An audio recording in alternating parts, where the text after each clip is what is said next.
بسم الله الرحمن الرحيم.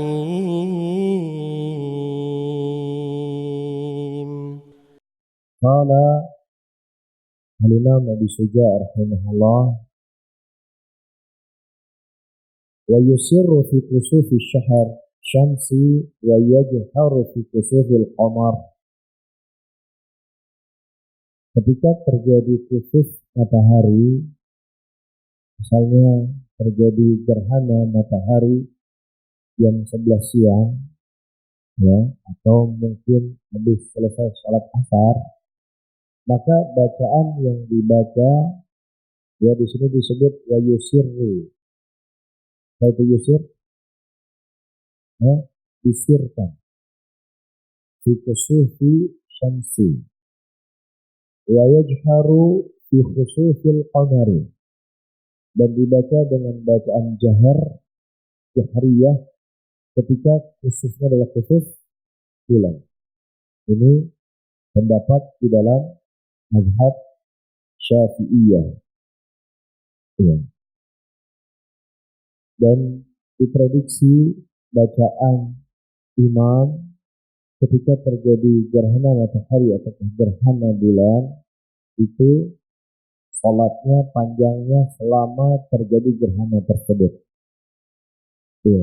Dan ini ayat rahimahullah, kenapa kita disuruh untuk salat? Karena kita dikhawatirkan. Itu bukan bencana, tapi Allah menakut-nakuti kita dalam keadaan hal yang sedang Allah nampakkan keagungan dan kebesarannya. Manusia dalam keadaan mereka dekat dengan Allah, dengan keadaan dia beribadah kepada Allah, dalam keadaan dia bertasbih kepada Allah, dalam keadaan dia sujud kepada Allah, dan tentunya itu akan bisa menjauhi dari bala Allah Subhanahu wa ta'ala. Juga Allah sebutkan dalam ayatnya, wa ma kana Allahu liyu'adzibahum wa anta fihim. Dan tidaklah Allah mengazab, ya, mereka, yaitu kaum dalam keadaan engkau ada bersama mereka. Wa anta fihim. Apakah zatnya Rasulullah sallallahu alaihi wasallam ada di tengah-tengah umat? Ya, Allah akan jauhi umat tersebut dari bala. Atau Rasulullah sallallahu alaihi wasallam telah wafat, sunnah Nabi sallallahu alaihi wasallam dihidupkan di negeri tersebut. Sunnah Rasulullah dihidupkan di komunitas masyarakat tersebut. Sunnah Rasulullah sallallahu alaihi wasallam dihidupkan dalam negara tersebut, maka Allah Subhanahu wa ta'ala telah berjanji, maka Allahu liyu'adzibahum. Allah tidak akan mengazab mereka. Sudah jelas ya? Jadi ada 2 rakaat salat dengan 4 ruku, dengan 4 sujud, 2 sujud di setiap rakaat, ya, dengan membaca 4 kali Al-Fatihah. Ya, kemudian setelahnya dilakukan khutbah. Dalam mazhab Syafi'iyah, khutbah pada salatul khusuf itu dengan 2 khutbah. Sama seperti khutbah hari raya dan sama seperti khutbah hari Jumat. Ya, dan syurut-syurut khutbahnya sama persis. Itu dalam mazhab Syafi'iyah. Maksudnya, walaupun ada sebagian ulama yang lain, dalam mazhab yang lain mereka mengatakan bahwasanya khutbah dengan 2 kali khutbah itu hanya khutbah di hari Jumat, tidak pada khutbah yang lainnya. Nah, namun ayyuhal ikhwah rahimani wa rahimakumullah, kenapa kita yang mungkin sudah kita singgung semenjak dari awal, kenapa kita harus lebih semangat untuk belajar kitab Syafi'iyah? Ya, di antara tujuan kita lebih semangat belajar kitab Syafi'iyah adalah untuk memudahkan kita berdakwah.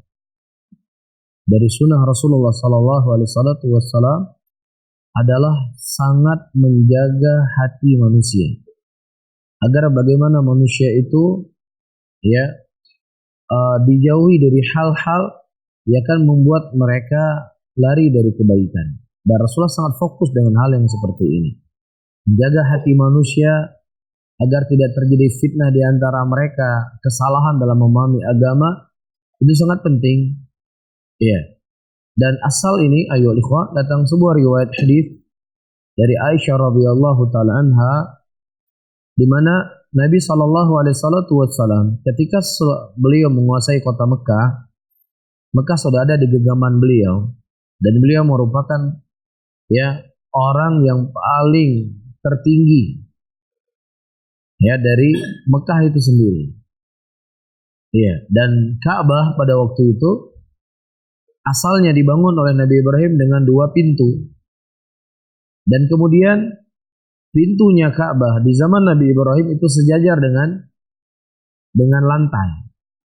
Tapi kemudian orang-orang musyrikin mereka menaikkan pintu Ka'bah tadi. Rasulullah berkata kepada Aisyah, kalau seandainya bukan aku khawatirkan dari orang-orang yang baru masuk Islam, fitnah dari mereka, maka niscaya saya akan mengembalikan Ka'bah seperti dibangun oleh Nabi Ibrahim. Tapi karena dikhawatirkan terjadi fitnah, menjaga hati manusia, Rasulullah SAW beliau tidak tidak memperbaiki Ka'bah sebagaimana yang dibangun oleh Ibrahim. Nah di antara cara dan metode dalam kita berdakwah agar bagaimana dakwah kita mudah diterima oleh muslimin dan tidak berbeda dengan apa yang mereka lakukan, maka di antara sebabnya kita belajar fikihnya Syafi'i agar kita bisa sama. Kecuali di sana perkara-perkara yang haram, perkara-perkara kebidahan yang sudah jelas kebidahannya, apalagi yang mengarahkan kepada kesyirikan, maka tentunya di sini tidak ada toleransi. Tetapi kita berbicara hal-hal yang mustahabbat, yang boleh ini dan boleh ini, maka sebisa mungkin kita bisa sesuai dengan saudara-saudara kita muslimin, itu lebih baik. Misalnya contoh lain, mana yang lebih baik ketika kita berada di tengah muslimin, seperti kondisi di kampung misalnya, di salat tarawih mana lebih baik? Antum salat tarawih 8 rakaat atau 23 rakaat? 11 rakaat atau 23 rakaat? Alangkah indahnya antum salat 23 rakaat. Karena supaya bisa sama dengan muslimin. Dan salat tarawih yang 23 rakaat bukan bid'ah.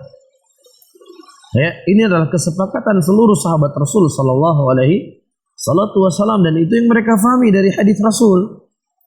Maka alangkah indahnya kalau kita salat tarawih berapa rakaat? 23 rakaat supaya lebih dekat dengan muslimin. Tapi kalau hal-hal yang itu bentuknya bid'ah yang sudah dihukumi kebid'ahannya walaupun diamalkan oleh masyarakat, misalnya kunut salat subuh, kita tidak kunut salat subuh. Kita tidak kunut. Imamnya tidak kunut. Tapi kalau makmumnya, alangkah indahnya untuk dia kunut. Antum berdiri di belakang imam yang dia kunut, tapi kalau antum jadi imam antum jangan kunut. Tapi kalau antum bermakmum antum kunut bersama imam. Ini untuk menjaga hati manusia.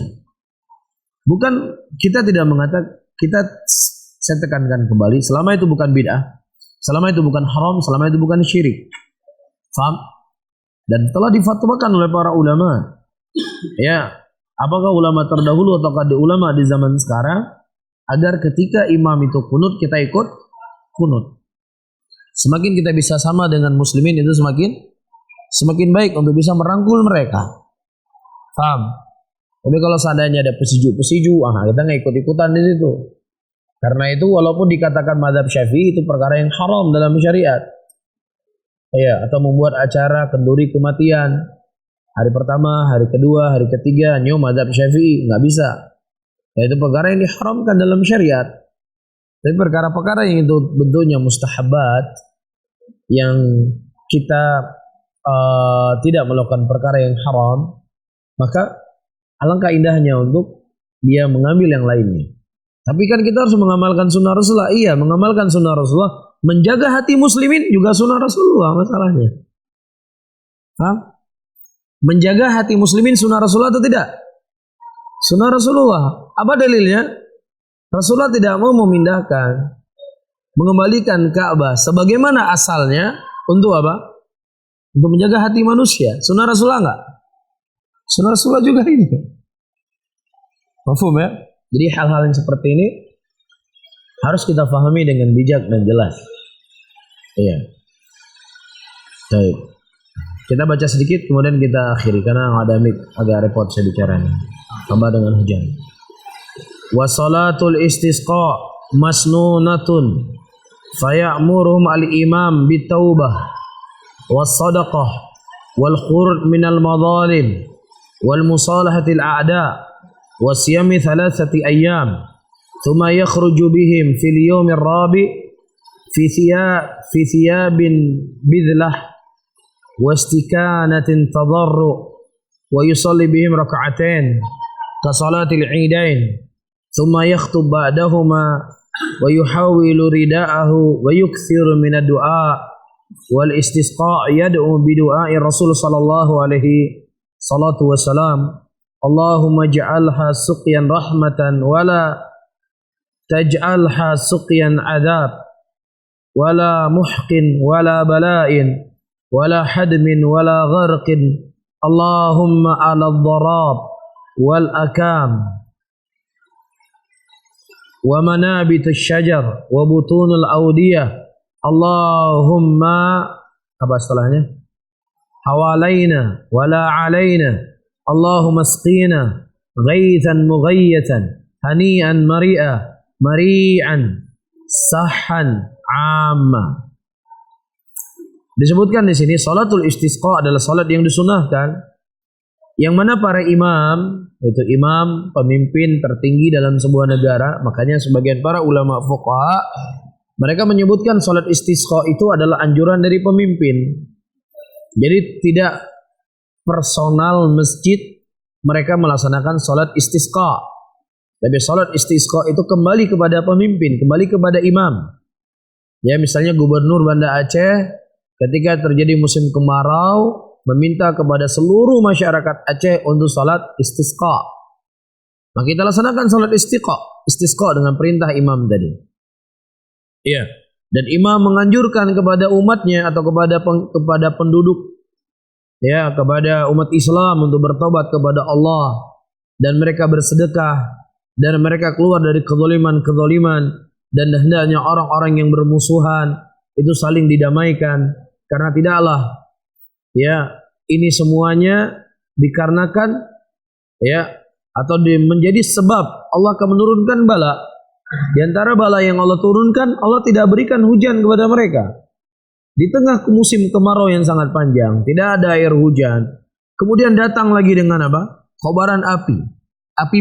Bumi memanas sehingga memicu terjadinya kebakaran. Ini semuanya betul, memang semuanya itu ada sebab.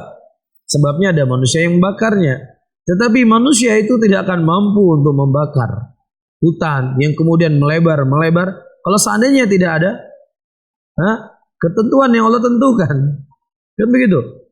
Kalau Allah Subhanahu wa taala berkehendak, ya bumi, hutan disiram bensin, kemudian dia bakar. Kalau Allah berkehendak untuk tidak terbakar atau enggak? Jangan terbakar. Ya, itu cuma sekedar sebab. Ya. Tetapi memang betul itu karena tangan manusia, dan tidaklah terjadi hal yang seperti ini karena juga dosa-dosa kita.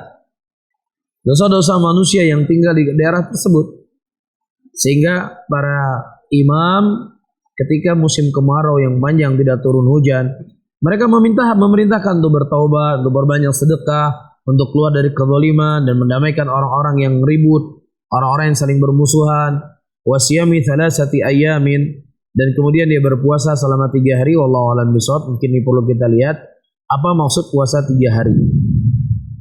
Ya, kalau diinginkan puasa putih, perbanyak puasa, diantaranya puasa putih, maka telah datang sunnah dari sunnah Rasulullah. Tapi kalau ada puasa khusus, ya supaya untuk turun hujan, wallahu a'lam bishawab, saya tidak mengatakan tidak ada. Ya, ingat, saya mengatakan bukan tidak ada. Tetapi kita lihat apakah ada dalil di dalam sunnah Rasulullah sallallahu alaihi wasallam di mana kita dianjurkan untuk berpuasa 3 hari sebelum dilaksanakan salat al-istisqa. Faham? Jadi misalnya hari ini hari apa?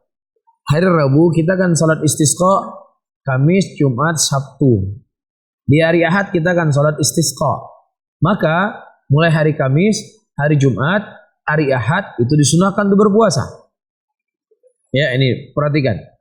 Wasiyamin 3 ayamin, berpuasa selama 3 hari, wa yakhrujuhum bihim fi yaumir rabi'. Kemudian pada hari keempat setelah dia berpuasa dengan pakaian yang memang kita sangat butuh kepada Allah, dengan pakaian yang kita memang betul-betul berharap kepada Allah, ya dalam keadaan kita tadarru', ya merendahkan diri kepada Allah dengan salat 2 rakaat, ya seperti salat Id, kemudian kita berkhutbah, ya ayyuhal ikhwah rahimani wa rahimakumullah, ya berkhutbah seperti khutbah hari Raya Idul Fitri, hari Raya Idul Adha, atau khutbah di salatul khusuf yang kita sebutkan tadi. Bisa difahami ya, cuman ini akan kita lihat apakah memang ada dalil dari Nabi kita Muhammad sallallahu alaihi wasallam sebelum kita salat Id, sebelum kita salat istisqa, puasa dulu semua 3 hari. Hari keempat baru kita laksanakan apa? Salat. Ini insyaallah mungkin akan kita akhirkan apakah memang demikian sunnah dari Nabi kita Muhammad sallallahu alaihi wasallam ataukah tidak. Cuma ini disebutkan dalam kitab Matan Nabi Suja' rahimahullah dalam bab salatul istisqa. Bisa difahami? Adapun kelanjutannya insyaallah kita akhirkan pada pertemuan yang akan datang. Baik, saya akhiri, Allahumma shalli ala Muhammadin wa ala alihi wa ashabihi wa man tabi'ahum bi ihsanin ila yaumiddin. Wassalamualaikum warahmatullahi wabarakatuh.